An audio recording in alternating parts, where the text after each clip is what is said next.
Assalamualaikum warahmatullahi wabarakatuh.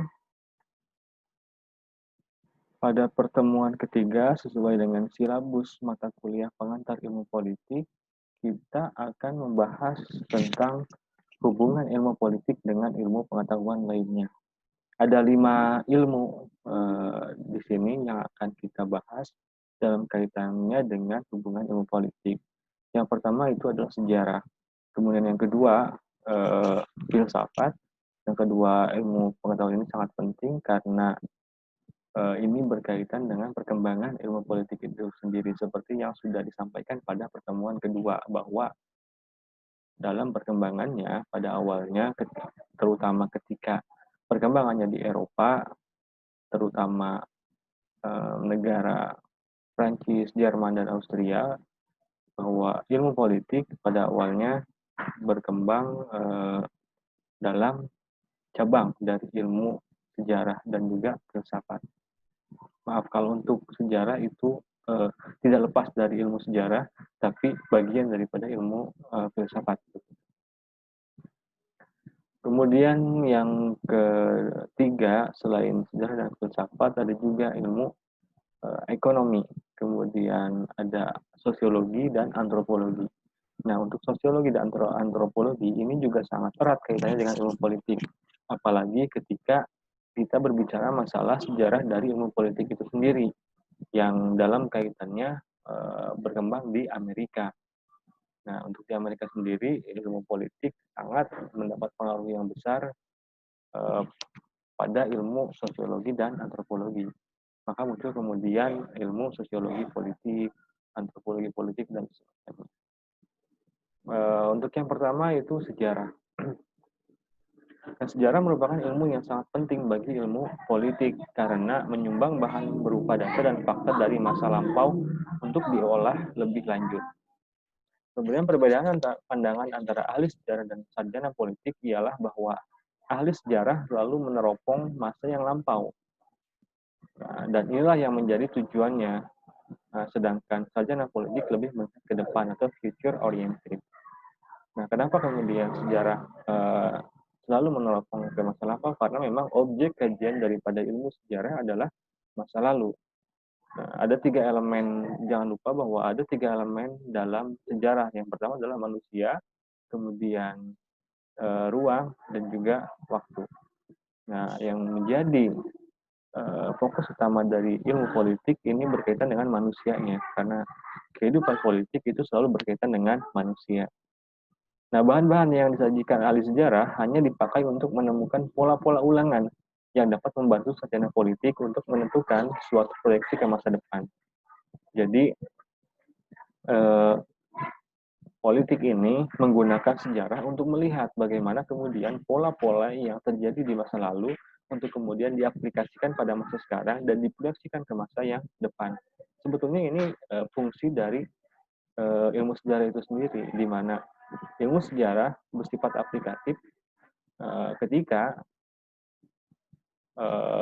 apa-apa yang ada di masa lampau kemudian dipelajari untuk menjadi pijakan dalam kehidupan masa kini dan menjadi proyeksi ke masa depan. Jadi pada intinya sebetulnya hampir sama, akan tetapi objek kajiannya itu yang akan membedakan antara sejarah dan politik. Nah, sarjana politik tidak akan merasa puas hanya dengan mencatat sejarah. Ia akan mencoba menemukan pola-pola tingkah laku politik yang memungkinkannya untuk menyusun suatu pola perkembangan untuk masa depan dan memberi gambaran bagaimana suatu keadaan diharapkan akan berkembang dalam keadaan tertentu. Nah, ada peribahasa bahwa sejarah merupakan politik di masa lalu dan politik masa kini akan menjadi sejarah di masa depan. Ada istilah yang seperti itu. Dan itu juga memang seperti itu. Kalau dalam hal tertentu, misalnya dalam hal sejarah politik, bisa dikatakan bahwa masa lalu merupakan sejarah merupakan politik masa lalu. Nah, mempelajari sejarah dunia dan sejarah Indonesia khususnya menjadi suatu keharusan. Sejarah dipelajari untuk ditarik pelajarannya agar dalam menyusun masa depan kita tidak terbentur pada kesalahan-kesalahan yang sama. Nah, Kemudian kita perlu mempelajari revolusi Prancis, Rusia, Inggris, dan sebagainya yang telah mengguncangkan dunia agar gejala revolusi yang kita alami dapat lebih dimengerti dan diambil manfaatnya. Kemudian dalam peristiwa keindonesiaan, peristiwa 1965 atau kita kenal dengan gerakan 30 September Partai Komunis Indonesia atau PKI, merupakan peristiwa kelam yang harus kita pelajari dan ambil manfaatnya, serta dibuang yang tidak ada manfaatnya, agar kejadian serupa tidak terulang di kemudian hari. Kemudian hubungannya dengan ilmu filsafat. Nah, ilmu pengetahuan yang sangat erat kaitannya dengan ilmu politik adalah filsafat. Filsafat adalah usaha secara rasional dan sistematis mencari pemecahan atau jawaban atas persoalan-persoalan yang menyangkut alam semesta dan kehidupan manusia. Nah, dalam hal ini, filsafat menjawab pertanyaan-pertanyaan seperti, apakah yang dapat saya ketahui? Kemudian, apakah asas-asas dari kehidupan dan semacamnya? Nah, itu untuk filsafat. Dalam filsafat, dalam kaitannya dengan politik, itu ada yang dikenal dengan filsafat politik, yang merupakan bagian dari ilmu politik yang berkaitan dengan kehidupan politik, terutama mengenai sifat hakiki, asal mula, dan nilai dari negara, karena negara dan manusia merupakan bagian dari alam semesta. Dan dalam pandangan Yunani kuno, filsafat politik juga mencakup dan erat hubungannya dengan moral, filosofi, atau etika. Nah, etika ini membahas persoalan-persoalan yang menyangkut norma-norma baik atau buruk seperti tindakan seperti apa yang dinamakan tindakan baik atau buruk. Kemudian manusia baik itu seperti apa, manusia buruk itu seperti apa, kemudian adil itu seperti apa, dan tidak adil itu seperti apa, dan sejenisnya. Kemudian sosiologi.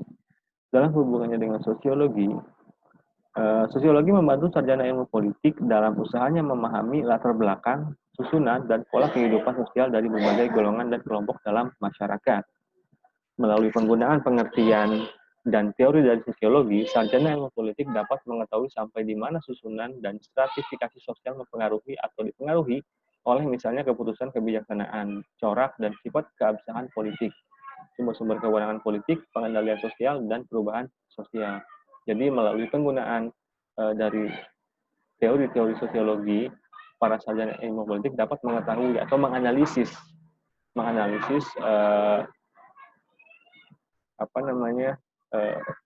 hal-hal yang memang hanya diketahui melalui kacamata sosiologi.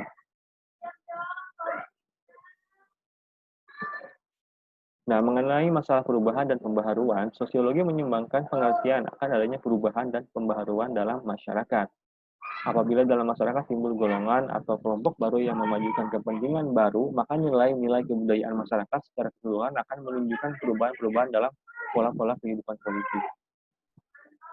Nah, misalnya pergerakan buruh di negara industri dan juga para petani di negara agraris atau di negara Indramayu misalnya, akan menyebabkan orientasi kepada nilai-nilai baru yang timbul akibat pergeseran golongan dan kelompok berpengaruh dalam masyarakat. Jadi ketika ada pergerakan, kemudian ada pembaharuan yang dilakukan oleh sekelompok orang, maka itu akan menyebabkan pergeseran nilai-nilai yang terjadi dalam masyarakat, sehingga kemudian ada nilai baru yang hinggap di dalam masyarakat tersebut. Nah, itulah yang menjadi yang menjadi bantuan dari ilmu sosiologi untuk ilmu politik. Jadi ketika ilmu politik akan meneropong sisi-sisi kemasyarakatan yang mana di sana merupakan ahli dari sosiologi, maka ilmu politik menggunakan atau melakukan pendekatan pada ilmu sosiologi dengan menggunakan teori-teori dan pengertian dari sosiologi itu sendiri.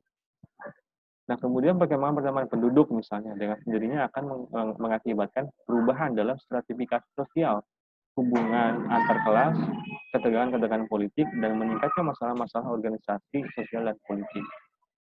Baik politik maupun sosiologi sama-sama mempelajari negara. Akan tetapi, nah di sini bedanya, sosiologi menganggap negara sebagai salah satu lembaga pengendali sosial saja. Sementara bagi ilmu politik, negara merupakan objek penelitian pokok.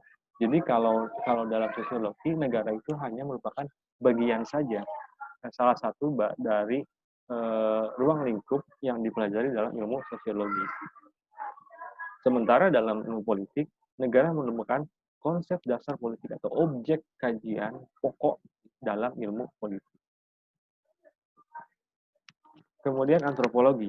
Nah, antropologi ini menyumbang pengertian dan teori tentang kedudukan serta peranan satuan-satuan sosial budaya yang lebih kecil atau mikro dan sederhana, karena pada awalnya antropologi lebih memusatkan diri pada masyarakat dan kebudayaan di pedesaan.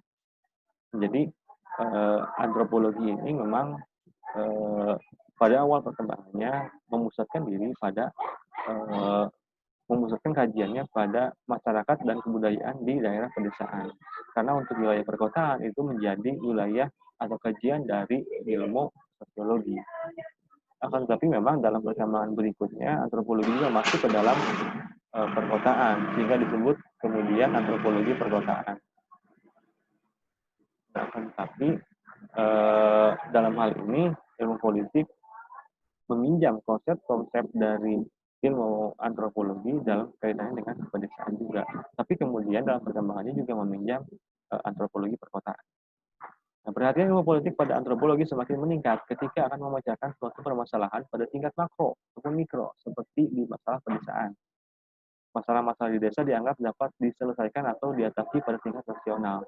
Nah, melalui pengertian dan teori dari ilmu antropologi yang memusatkan diri pada tingkat desa akan berguna bagi ilmu politik dalam memecahkan suatu permasalahan melalui kebijakan. Jadi kebijakan yang datang dari nasional diteliti oleh para sarjana politik di tingkat pedesaan seperti apa, maka lahirlah kebijakan dari tingkat nasional. Nah, salah satu pengaruh yang amat berguna bagi politik dari antropologi yaitu metode peserta pengamat yang seringkali digunakan dalam penelitian ilmu politik. Nah, penelitian ini memaksa para sarjana politik untuk meneliti gejala-gejala kehidupan sosial dari dalam masyarakat yang menjadi objek penelitiannya. Terakhir, ekonomi. Pada awalnya, ilmu ekonomi dan politik memiliki wadahnya tersendiri, yaitu ekonomi politik. Ekonomi politik adalah pemikiran dan analisa kebijaksanaan yang hendak digunakan guna memajukan kekuatan dan kesejahteraan negara Inggris dalam menghadapi saingannya. Ini berkaitan dengan ekonomi politik yang terjadi di Inggris pada saat itu. Nah, ilmu ekonomi merupakan ilmu yang planning oriented, yang lebih akurat dalam meramalkan sesuatu. Pendekatan yang lebih ilmiah inilah yang kemudian digunakan dalam metodologi ilmu politik yang disebut dengan pendekatan tingkah laku. Nah, kemudian sarjana ekonomi dapat meminta bantuan kepada sarjana politik untuk menentukan kebijakan apa yang paling baik untuk mencapai tujuan ekonomi. Jadi antara ekonomi dan ilmu politik ini saling mendekati, saling meminjam konsep. Karena dalam perkembangan ilmu pengetahuan di era modern ini, tidak ada sebuah ilmu tidak dapat melakukan penelitian dalam kacamatanya sendiri. Itu hanya akan monoton, misalnya dalam ilmu sejarah. Tapi ketika kemudian antara ilmu sejarah, misalnya ilmu politik itu saling mendekati, saling meminjam konsep, maka akan melahirkan suatu konsep dan hasil yang sangat maksimal. Dan ini disebut dengan pendekatan multidimensional. Dan ini berlaku tidak hanya bagi ilmu sejarah, tapi juga bagi ilmu politik, ilmu ekonomi, filsafat, antropologi, sosiologi, dan semacamnya. Barangkali untuk pertemuan ketiga cukup sampai di sini. Terima kasih atas perhatiannya dan mohon maaf apabila dalam pemaparan materi yang terlalu cepat karena memang waktu sudah menunjukkan maghrib. Terima kasih. Wassalamualaikum warahmatullahi wabarakatuh.